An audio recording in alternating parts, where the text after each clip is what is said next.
24ஆம் தேதி குற்றம் செய்த பிறகு அடுத்த நாள் ஞானசேகரன் என்ன செய்யறான்?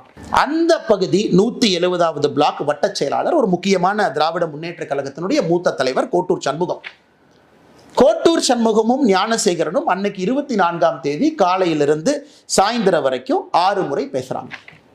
நீங்க கேட்கல, என்னங்க அரசியல் கட்சியில் 2 பேர் இருக்கிறாங்க பேசலாம் இல்லைங்க. அதுக்கு முன்னாடி ஒரு வார பேட்டர்ன், அதுக்கப்புறம் ஒரு வாரம் இருக்கக்கூடிய பேட்டர்னை வச்சு நான் அனலைஸ் பண்ணி சொல்றேன்.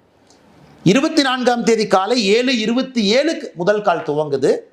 4:01 PM வரைக்கும், சாயந்தரம் 4 மணி 1 நிமிடம் வரை 5 முறை பேசுறாங்க 2 பேரும். அதன் பிறகுதான் ஞானசேகரன் போலீஸ் ஸ்டேஷனுக்கு கூட்டிட்டு போறாங்க, கோட்டூர் போலீஸ் ஸ்டேஷனுக்கு.